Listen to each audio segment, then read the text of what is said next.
पूजा रात को शिफ्ट खत्म करके घर लौटना था। देर रात 2 बजे वह बस स्टॉप पर अकेली खड़ी थी। बस आने की देर थी और सड़क पर सन्नाटा था। अचानक उसे अपने पीछे किसी के फुसफुसाने की आवाज आई। उसने मुड़कर देखा तो पास में एक लैंप पोस्ट की रोशनी एक बूढ़ी औरत बैठी थी, जिसके बाल बिखरे हुए थे और चेहरा छाये में था। बेटा, यहाँ क्यों खड़ी हो?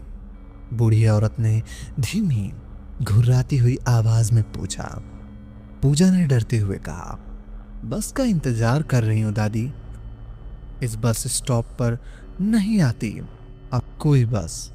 बूढ़ी औरत फुसफुसाई, कई साल हो गए।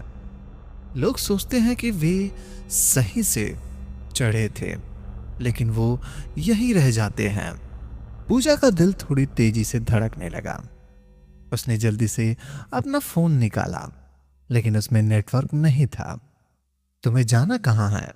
बूढ़ी औरत ने अब थोड़ा पास आकर पूछा। घर, पूजा ने कांपते हुए कहा। बूढ़ी औरत हंस पड़ी, एक सूखी खड़खड़ाती हंसी। यह स्टॉप ही घर है अब से। जैसे ही उसने ये कहा, लैंप पोस्ट की रोशनी अचानक बुझ गई। अंधेरा होते ही पूजा ने महसूस किया कि बूढ़ी औरत का हाथ उसके कंधे पर है। वह हाथ बर्फ से जैसा ठंडा था और उसकी पकड़ बहुत मजबूत। पूजा चिल्लाई और भागी, लेकिन बस स्टॉप के पास की हर चीज पेड़ बेंच, यहाँ तक कि सड़क भी काली चिपचिपी दीवार पर बदल गई थी, जिससे निकलने का कोई रास्ता नहीं था। अगले दिन सुबह पहली किरण में बस स्टॉप के बेंच पर एक नई बूढ़ी औरत अकेली बैठी थी। उसका चेहरा छाये में था और वह इंतजार कर रही थी किसी अगले यात्री का। अगली रात उसी बस स्टॉप पर एक और आदमी, रवि, खड़ा था और अपने घर की आखिरी बस का इंतजार कर रहा था। जैसे ही घड़ी में 2 बजे उसे हवा में एक ठंडी लहर महसूस हुई। रवि ने बेंच पर बैठी बूढ़ी औरत को देखा। उसका चेहरा आज भी छाये में था, पर इस बार उसके हाथ में एक पुराना मुड़ा तुड़ा बस टिकट था। रवि ने हिम्मत करके पूछा, दादी, क्या यह बस स्टॉप अभी भी चालू है? बूढ़ी औरत ने टिकट रवि की तरफ बढ़ाया। हाँ, चालू है, लेकिन यह मेरा टिकट है। जिस किसी को यहां से जाना होता है, उसे पहले मेरा टिकट खरीदना पड़ता है। रवि को डर लगने लगा। कितने का है यह टिकट? बूढ़ी औरत ने अपनी लंबी सूखी उंगली से जमीन की ओर इशारा किया, जहां अब मिट्टी में 2 शब्द खुदे हुए थे, यहां मत रुको।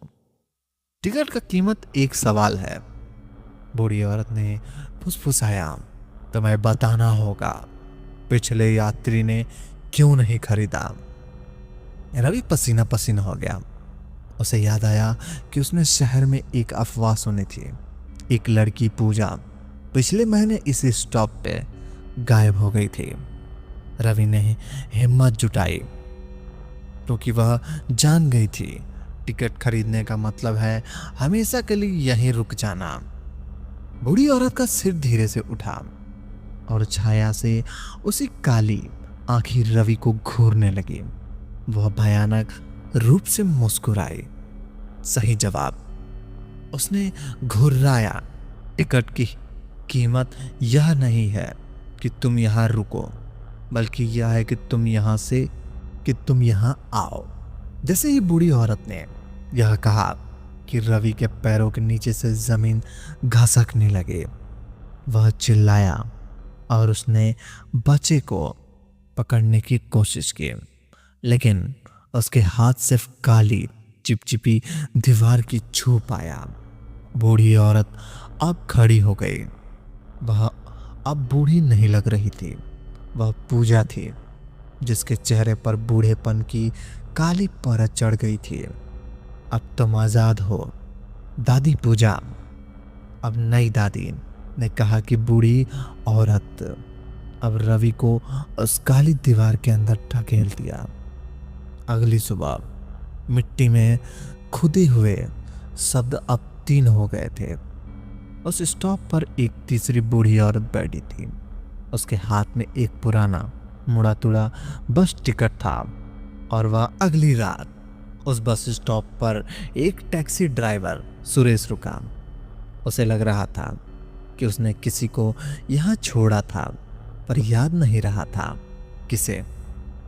सामान बेंच पर बैठी बूढ़ी औरत और जो रवि थी, उसे हाथ दिया। सुरेश ने टैक्सी रोकी। कहाँ जाना है दादी? सुरेश ने कहा। कहीं नहीं। बूढ़ी औरत ने कहा, बस थोड़ा साथ दो, बहुत अंधेरा है। क्या तुम मुझे कोई गाना सुना सकते हो? सुरेश ने अजीब लगा, पर उसने कुछ पैसे कमाने की उम्मीद में कहा हाँ, कह दिया। उसने एक पुराना फिल्मी गाना गुनगुनाना शुरू किया। गाना खत्म होते ही बूढ़ी औरत ने फिर से एक पुराना मुड़ा तुड़ा बस टिकट उसे दिया। टिकट ले लो। उसने कहा, यह मुफ्त है, पर इसकी कीमत तुम्हें चुकानी होगी। सुरेश टिकट लेने से मना कर दिया। मुझे बस ड्राइविंग करनी है, टिकट नहीं बेचना। बूढ़ी औरत उदास हो गई। उसकी आंखों में नमी थी। कोई भी आजाद होना नहीं चाहता, सब बस यहाँ रुकना चाहते हैं। तभी सुरेश की टैक्सी से हेडलाइट अचानक बहुत तेज झिलमिलाने लगी और इंजन से भी अजीब सी दम घुटने वाली आवाज आने लगी। बूढ़ी औरत ने अपनी लंबी उंगली उठाई और जमीन पर खुदे हुए शब्दों की ओर इशारा किया, जो अब 4 हो गए थे। उसने फुसफुसाई, यहाँ मत रुको, गाड़ी भी नहीं। सुरेश ने महसूस हुआ उसकी टैक्सी का दरवाजा जाम हो गया है। बाहर काली चिपचिपी दीवार, टैक्सी, खिड़कियों सभी पर फैली हुई थी। बूढ़ी औरत हंसने लगी। उसकी हंसी में दर्द और खुशी दोनों थे।